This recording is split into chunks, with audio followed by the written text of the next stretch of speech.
Le président de la République vous parle. Sénégalaises, Sénégalais. Aujourd'hui, 17 décembre, la situation est grave, dramatique. Sur ordre du président du Conseil, le palais de l'Assemblée nationale a été cerné par une compagnie de gendarmerie. Les représentants de la nation ont été expulsés de leur lieu habituel de réunion et plusieurs d'entre eux ont été arrêtés.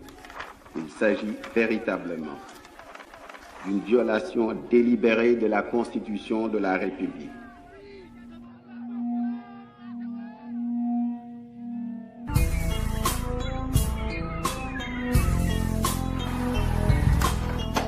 Tout cela me paraissait tellement bizarre, tellement extraordinaire, tellement inattendu.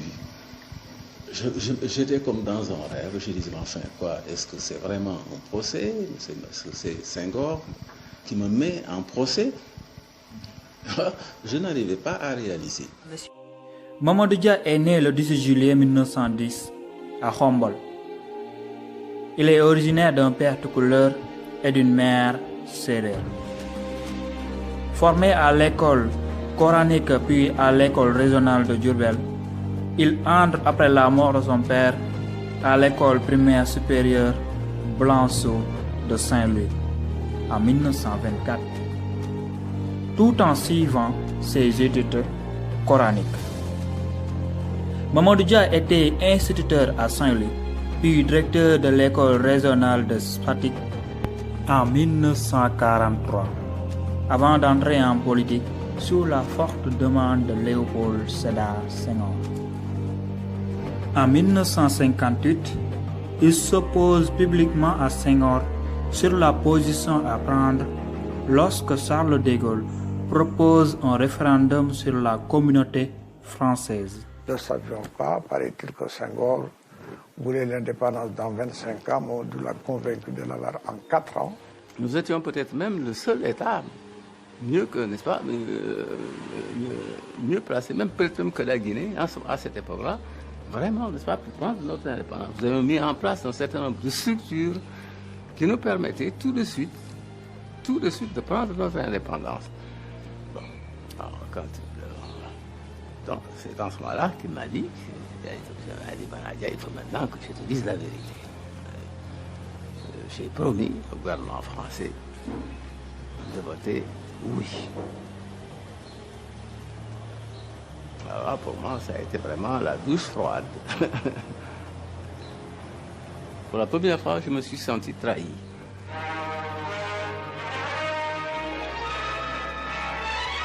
Je vous demande un oui massif, avait dit le général de Gaulle.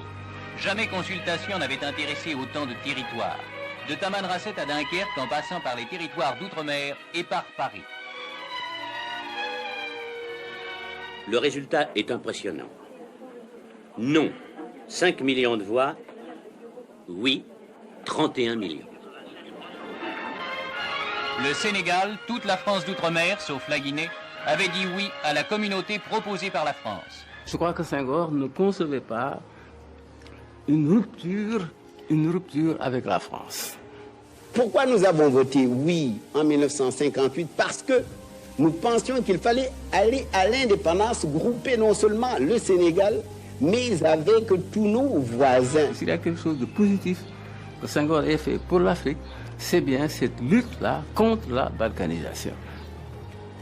Donc la fédération d'abord, avant l'indépendance, et nous avons même réussi à obtenir le ralliement à cette thèse-là de nos frères du Mali et les Modibo Keïta. Alors qu'il incarnait le sommet de l'État, d'un Sénégal indépendant dans un régime parlementaire bicéphale, ses relations avec Senghor vont se dégrader peu à peu. Il sera par la suite accusé de tentative de coup d'État. Il passe 12 ans à la prison de Kédougou, gracié en mars 1974, puis libéré. Il sera amnistié en avril 1976, un mois avant le rétablissement du multipartisme au Sénégal. Malgré tout ce qui s'est passé entre lui et Senghor, il reste sans rancune. D'être toujours avec Senghor, parce que, disait-il, j'ai partagé la cola avec Sédar. Il est sérère, je suis tout couleur. Et la trahison ne viendra jamais de mon côté.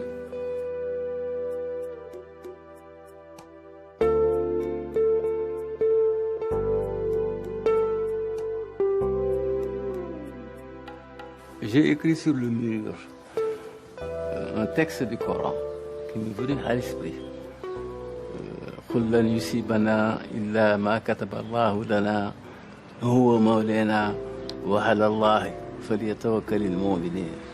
Pendant les 12 ans que je suis resté en prison, je dis que Senghor maintenant n'est plus pour rien, personne n'est plus pour rien. Maintenant c'est une affaire entre Dieu et moi. Il me faut prouver à Dieu que j'accepte la décision. En restant serein, en restant calme, en restant moi-même, en n'ayant de haine contre personne. Et c'est la raison pour laquelle, quand j'ai été gracié par Senghor, quand je suis arrivé, j'ai dit, maintenant, nous nous oublions tout, nous nous embrassons. Ça a été mon geste. Je n'ai pas de rancune sur le plan personnel, je ne peux pas avoir de rancune contre lui. Mais par contre, quand je vois ce qui s'est passé, ce que le Sénégal est devenu, après, à la suite, n'est-ce pas, de ces événements-là de 62, rien que pour des questions de pouvoir parce que pour lui, il s'agit tout simplement de prendre le pouvoir personnel, régner, n'est-ce pas, de façon personnelle, ce machin sur le Sénégal, pour en arriver là, et toutes les conséquences, n'est-ce pas, que cela a eu, sur le plan de l'évolution de notre pays, alors que nous étions si bien partis, nous étions un exemple, qui aurait pu faire tache d'huile à travers toute l'Afrique. Et peut-être que cet exemple-là aurait évité à l'Afrique tout ce qui est arrivé aujourd'hui. Nos nouvelles dépendances. Tout cela, je dis ça aurait pu être évité s'il n'y avait pas eu cet acte de folie de sa part, d'égoïsme de sa part, de décembre 1962. Alors je dis que ça, évidemment, c'est quelque chose que je ne peux pas oublier, que je ne peux pas pardonner.